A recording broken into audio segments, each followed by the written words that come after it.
Vous voyez peut-être là où je veux en venir. Je vais parler du jeûne une nouvelle fois parce que le jeûne est une, façon évidemment de prendre soin du départ, donc du système digestif, de prendre soin de la flore intestinale, de prendre soin aussi derrière, de conscientiser, heu, finalement quand on a fait une phase de jeûne, alors selon que c'est plus ou moins long, la perception est pas la même. Mais quand on dépasse déjà les 5 jours, quand on reprend la nourriture, on le sent. Il y a le goût est exacerbé, l'odeur est exacerbée, les sens sont pour un moment, pour un temps, pour le moment de la reprise, sensibles à ce qu'on va ingérer.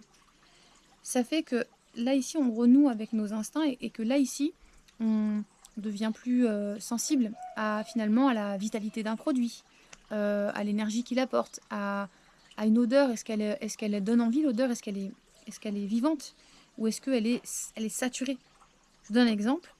Je suis allée, faire quelques provisions là, il y a quelques instants, en ville, au village et je passe alors j'étais dans le centre-ville et puis j'avais la tête, baissée, mais il y a une odeur tout d'un coup qui est venue me saturer, mais de partout, tous les sens et c'était une odeur désagréable et c'était de l'huile, de la friture en fait, c'était de la friture et là je lève les yeux et je passe en fait devant un snack et je me dis: «Oh my god, mais c'est vraiment une odeur, mais elle est tellement désagréable que en fait ça, comme ça sature, on sent qu'en fait, c'est pas quelque chose qui peut être, j'ai envie de dire qui peut être sain, quoi.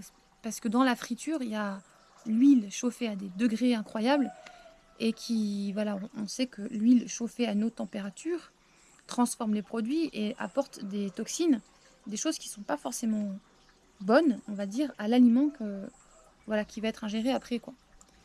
Et pourquoi? Du coup, ça c'est aussi un indicateur de sensibilité à ce qui est bon ou pas pour nous, hein, tout simplement. Chose qu'on a du mal à percevoir quand, déjà dans l'alimentation, heu, si vous êtes habitué par exemple à manger des choses exaucées en goût, sucré, salé, évidemment tout ce qui va être transformé, heu, fait qu'il y a de fait moins de sensibilité, de perception au goût et du coup, à ce qui est vraiment, véritablement bon pour nous. Et hier, je discutais avec un participant d'un groupe que j'encadrais en montagne et j'évoquais la question des boissons ici à La Réunion. Je suis toujours, toujours je suis quand même un peu effarée, ne nous le cachons pas, de voir autant de sodas, partout, partout, partout et de snacks, de boutiques fast-food, de choses comme ça, du snacking partout et de sodas et en fait, je me dis: «Mais pourquoi est-ce qu'on fait ça? Pourquoi ça? Pourquoi il y a ça, en fait? Pourquoi on propose, des sodas et puis des publicités, énormes, en fait, dans les rues de nourriture qui vont dans le même registre, on va dire?»